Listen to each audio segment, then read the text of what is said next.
आप देख रहे हैं न्यूज इंडिया, आपके साथ मैं रचना बंसल। पाकिस्तान में एक बार फिर से सत्ता के केंद्रीकरण की चर्चा तेज हो गई है। शहबाज शरीफ सरकार 27वें संविधान संशोधन की तैयारी में है। कहा यह जा रहा है कि संशोधन के जरिए प्रांतीय अधिकार घटाए जाएंगे, केंद्र का नियंत्रण बढ़ाया जाएगा और सेना प्रमुख को और ज्यादा ताकत मिलेगी, पावर मिलेगी। सवाल अब ये उठ रहा है कि क्या पाकिस्तान अब चीन की तरह एक केंद्रीकृत शासन मॉडल की ओर बढ़ रहा है? क्या आसिम मुनीर पाकिस्तान के शी जिनपिंग बनने की राह पर हैं? डिटेल जानकारी इस रिपोर्ट में देखिए।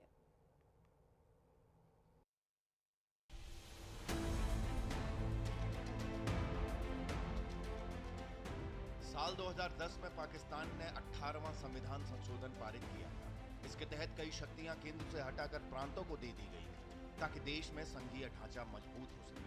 लेकिन अब शहबाज शरीफ सरकार उसी 18वें संशोधन की समीक्षा करने जा रही है।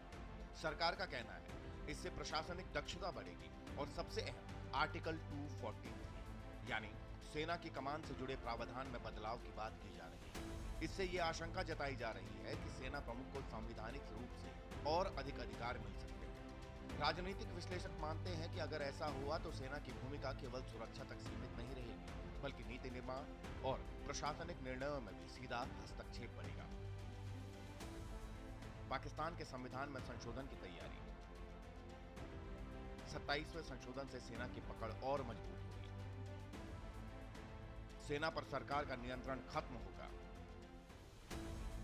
फील्ड मार्शल को संवैधानिक मान्यता मिलेगी।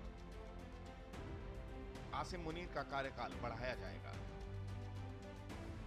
संविधान के अनुच्छेद 243 में बदलाव की तैयारी। सेना की कमान नियुक्ति से जुड़ा अनुच्छेद 243।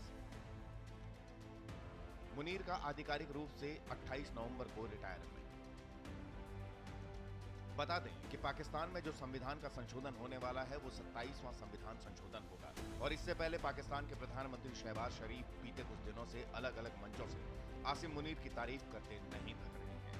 पाकिस्तान सरकार जो संविधान में संशोधन करने जा रही है इसमें संवैधानिक अदालतों और जजों के ट्रांसफर से संबंधित प्रावधान के अलावा अनुच्छेद 243 में भी बदलाव किए जाएंगे। हालांकि पाकिस्तान के पीएम शहबाज शरीफ अपने इस निर्णय को लेकर गोपनीयता बनाए हुए हैं, लेकिन पाकिस्तान के संविधान में अनुच्छेद 243 को संशोधित करने के प्रस्ताव को आसिम मुनीर की स्थिति और शक्ति को बढ़ाने के रूप में देखा जा रहा है। अब जब मुनीर की ताकत और बढ़ जाएगी तो पाकिस्तान की हालत और बदतर हो जाएगी। पाकिस्तान में लोकतंत्र की हत्या हो जाएगी। आतंकी खुलेआम घूमेंगे, बिना डर कर रैलियां करेंगे। सेना को लूटने का आधिकारिक अधिकार मिल जाएगा। सरकार आतंकियों के लिए योजनाएं बनाएगी। आसिम मुनीर ये चाहते हैं कि पूरी सत्ता उनके पास रहे। मुनीर चीन के राष्ट्रपति शी जिनपिंग की तरह बनना चाहते हैं। मुनीर चाहता है कि वो सत्ता का सर्वशक्तिमान बना दे। मुनीर की इस असीम इच्छा को पूरा करने के लिए शहबाज पूरा जोर लगा लेंगे, लेकिन शहबाज को ये समझ नहीं आ रहा है ऐसा करके वो खुद मुनीर की कठपुतली बन जाएंगे। दुनिया जानती है कि पाकिस्तान इस समय संकट के दौर से गुजर रहा है। बलूचिस्तान के लड़ाके मुनीर की आर्मी को चुन चुन कर मार रहे हैं। अफगानिस्तान घर में घुसकर हमला बोल रहा है, उनके चौकियों को नष्ट कर रहा है। ऐसे संकट के बीच शहबाज मुनीर को असीम शक्तियां दे रहे हैं। जानकारों का कहना है कि ये कदम शक्तियों को केंद्र में निहित करने की दिशा में है, बिल्कुल चीन के राष्ट्रपति शी जिनपिंग के मॉडल जैसा। अगर ये संशोधन पास हो जाता है तो पाकिस्तान में केंद्र की पकड़ और मजबूत हो जाएगी, जबकि प्रांतों और न्यायपालिका की स्वतंत्रता घटेगी। इससे पाकिस्तान का लोकतंत्र कमजोर हो सकता है और देश एक केंद्रीकृत शासन प्रणाली की ओर बढ़ सकता है, जैसा कि चीन में है। पाकिस्तान का मॉडल चीन पर आधारित। पाकिस्तान का लोकतंत्र कमजोर होगा, न्यायपालिका की स्वतंत्रता घटेगी। पाकिस्तान केंद्रीकृत शासन प्रणाली की ओर बढ़ सकता है। पाकिस्तान चीन के केंद्रीकृत शासन मॉडल की ओर बढ़ रहा है। तो क्या पाकिस्तान का लोकतंत्र अब एक नए मोड़ पर है? क्या यह संविधान संशोधन देश को एक और सत्ता के केंद्रीकरण की ओर ले जाएगा, या फिर यह सिर्फ प्रशासनिक सुधार की कोशिश है? फिलहाल बहस जारी है, लेकिन इतना तय है कि इस बार संविधान की लड़ाई सिर्फ संसद में नहीं, बल्कि पाकिस्तान के भविष्य के मॉडल को तय करेगी। Bureau report, news India.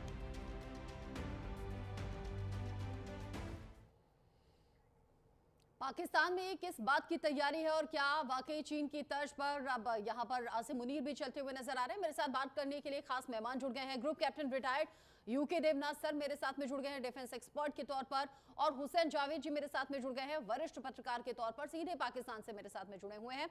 आप दोनों का ही न्यूज इंडिया पर बहुत स्वागत। हुसैन जावेद जी, ये जो तब्दीलियों की तैयारी है पाकिस्तान में, ये किस मंशा के साथ हो रही है?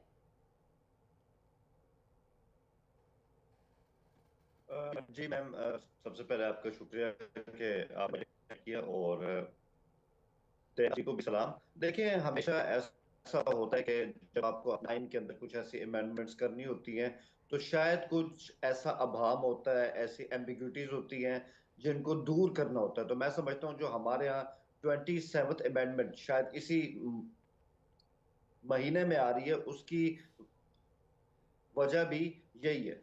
और मैं नहीं समझता कि इसको अगर हम इस तरह से लें कि अगर ये आ रही है तो ये कोई चीन का मॉडल अपने साथ लेकर आ रही है, या यहाँ पर आप ये कहने के मिलिट्री राज वो यहाँ पे कायम हो जाएगा। नहीं, ऐसी कोई बात नहीं है। कुछ ऐसे इश्यूज थे जो कि 18th अमेंडमेंट जो हुई थी उसके साथ आ रहे थे, लेकिन उनको एड्रेस नहीं किया जा रहा था। तो मैं समझता हूँ ये वो टाइम आया है कि जब ये तरमीम आएगी तो उसके साथ कई जो मसले थे वो भी आहिस्ता आहिस्ता दूर हो जाएंगे।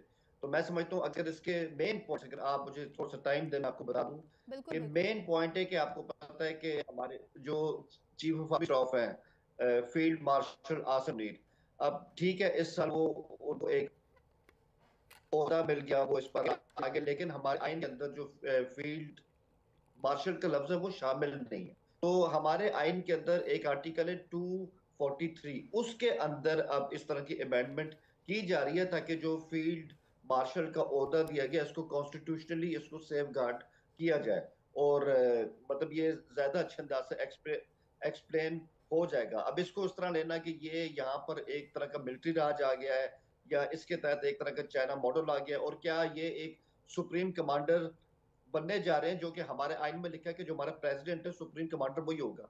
तो मैं समझता हूँ ये सब जो है ना, ये क्या सराही है, सिर्फ उनके जो उनका ओहदा है उसको एक एक सेकंड, आपने कहा जो कॉन्स्टिट्यूशन राष्ट्रपति का है कवर जो है वो वो इसके सर्वोच्च तहत। ओहदा है, राष्ट्रपति का तो कहीं जिक्र ही नहीं होता है। और जहां तक ये है कि मिलिट्री राज आ जाएगा, तो पाकिस्तान में तो चलती ही सेना की है, और ये आज की कहानी नहीं है। हुसैन जावेद जी,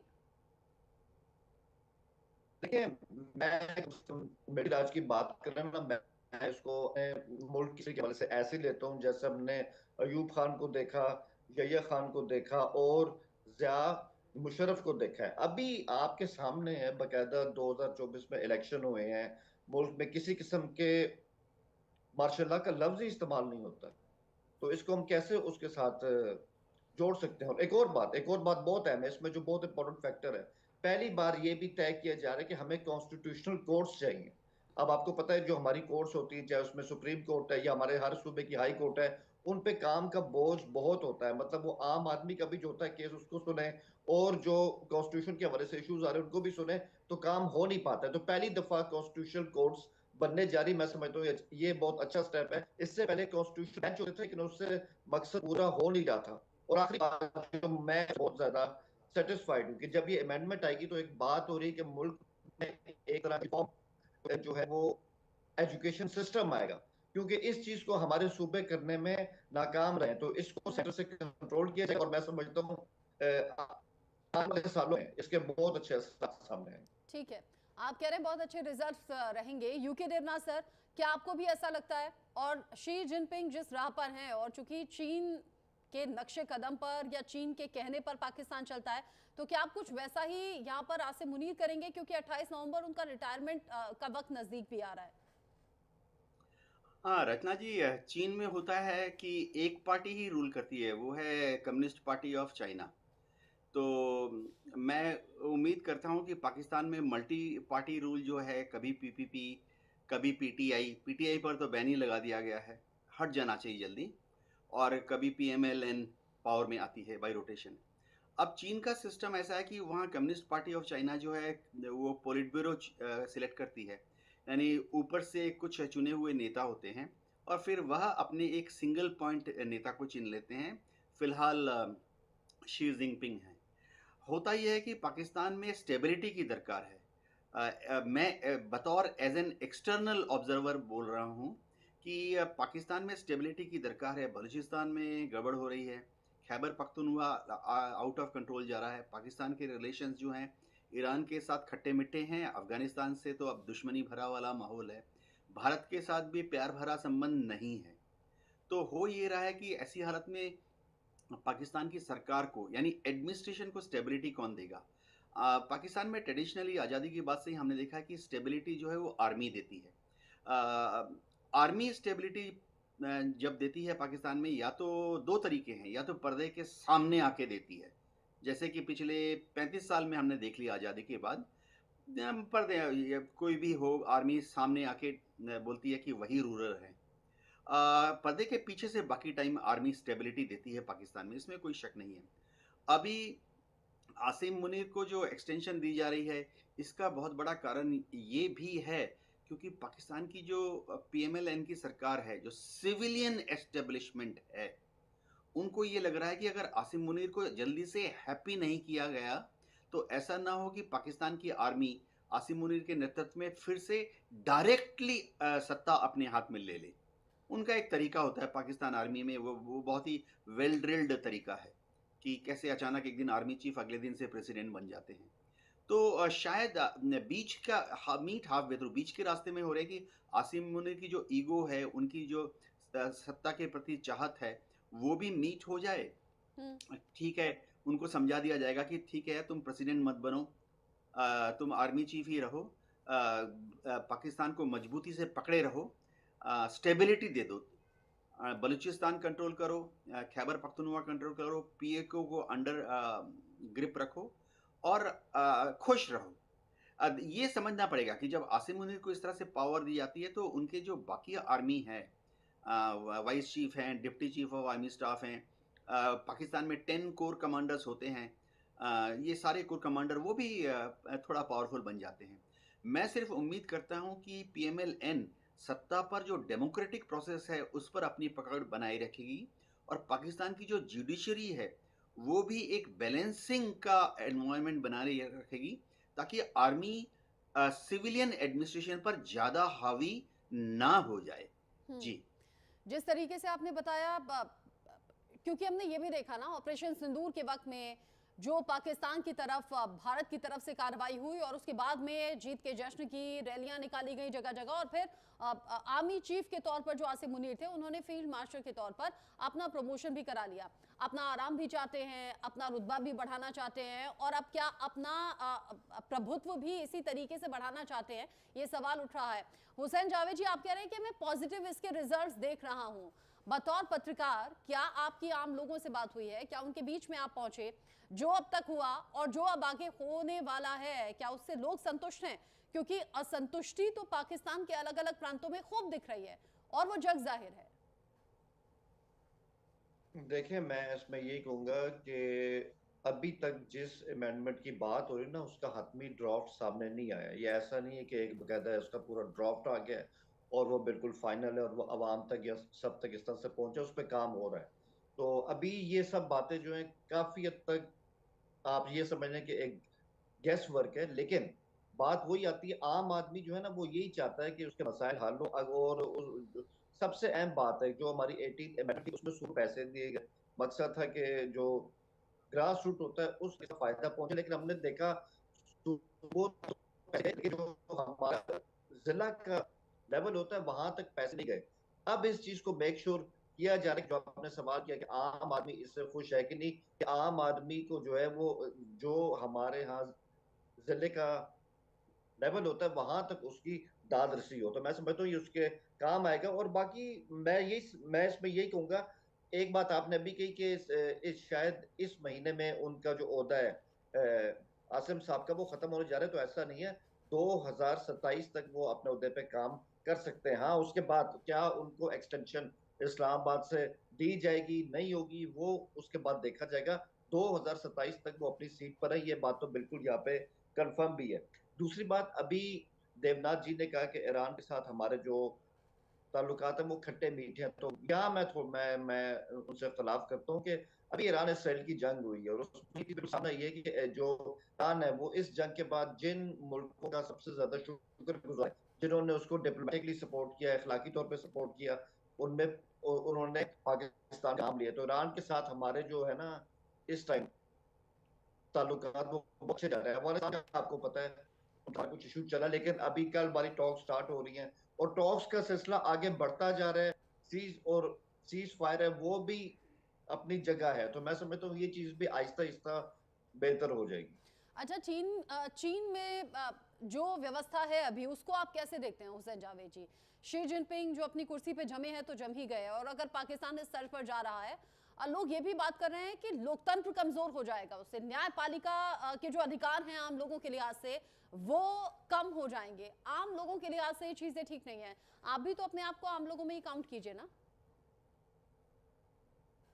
जी जी बिल्कुल, हम भी बिल्कुल एक आम लोग हैं, एक आम जनता ही है। और जहां तक आपने बात की ना चीन का मॉडल या शी जिनपिंग, देखिए अगर आप हमसे पूछ रहे हैं, हम नहीं समझते कि उनका जो इस तरह का मॉडल है वो कोई नेगेटिव किस्म का है। हम उसको जांच कैसे सकते हैं? कोई भी सिस्टम है, चाहे आपके मुल्क में जमहूरियत है, हाँ। कहीं और जो है वो इस तरह की आमरीत होती है, तो अगर वो सिस्टम जो है अपने अवाम के लिए डिलीवर कर रहा है, अगर चाइना ने अपने सिस्टम से 60 करोड़ से ज्यादा लोगों को गुर्बत से उठाया, तो हमें उसकी तारीफ भी करनी चाहिए। और एक बात सही है, जिन्होंने भी चाइना का सिस्टम स्टडी किया है, उनके कॉन्स्टिट्यूशन को किया है, कम्युनिस्ट पार्टी है उसको किया, उनको पता है चाइना का सिस्टम एक यूनिक सिस्टम है, और लेकिन वो इतना यूनिक है कि उस पर शायद चाइनीज ही अमल कर सकते हैं। हम और आप उस पर अमल नहीं कर सकते कि इतना बड़ा मुल्क हो, आबादी जो मतलब उसकी एक सिर्फ सियासी पार्टी हो, और वहां पे आपको खुद है कि वहां पे एक उनकी फौज है और सब कमांड जो है वो प्रेसिडेंट के पास है। मैं समझता हूँ कि ये जो सिस्टम है उनको ही सूट करता है, और उन्होंने इसके अच्छे रिजल्ट्स भी दिए। आपके सामने रिजल्ट है, इकोनॉमिक जॉइंट है, और अमेरिका को शायद वो अगले 5 साल में 10 साल के अंदर पीछे छोड़ दे। तो एक सिस्टम की कामयाबी के सबूत आपको इससे और क्या चाहिए? लेकिन मैं नहीं समझता कि कम से कम हमारे यहाँ इस तरह का सिस्टम जो है वो यहाँ पे लागू हो सकता है, क्योंकि जो सब कॉन्टिनेंट है, इंडिया हो गया, पाकिस्तान हो गया, यहाँ की जो हमारी एक सियासी फजा होती है वो बिल्कुल डिफरेंट होती है। चाइना का एक बिल्कुल डिफरेंट सिस्टम। चाइना का डिफरेंट सिस्टम है, लेकिन अगर यहाँ उसे पाकिस्तान में किसी भी तरीके से लागू करने की तैयारी है, ये जो संविधान में संशोधन है उसका इम्पैक्ट कुछ इसी तरीके का पड़ेगा।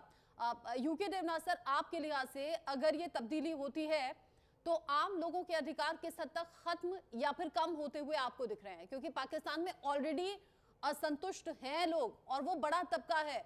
हम अलग अलग प्रांत में देखते हैं, बलूचिस्तान में देख लीजिए, खैबर पख्तूनख्वा में देख लीजिए, पीओके को आप देख लीजिए कैसे आवाज उठाते हैं।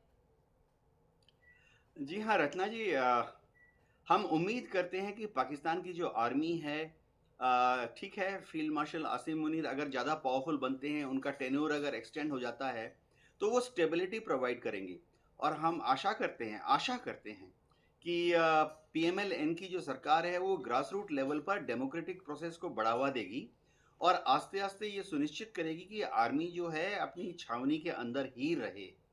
वहाँ पर लोकल एडमिनिस्ट्रेशन में जो आर्मी का रोल है वो सीमित दायरे पर रखना पड़ेगा। ये भी याद रखना पड़ेगा कि कभी कभी वहाँ पर आर्मी कुछ ऐसा एटमॉस्फेयर ले आती है कि जुडिशियरी को भी दबाव में ले आती है। तो हम उम्मीद करते हैं कि वहाँ की जो सरकार है और जुडिशरी है वो आर्मी को आर्मी का काम करने के लिए आस्ते आस्ते सिखा देगी। आर्मी का किसी भी देश में दो ही काम होता है, कैंटोनमेंट के अंदर रहना और ट्रेनिंग करना, ताकि देश को बाहरी गड़बड़ियों से बचाया जा सके।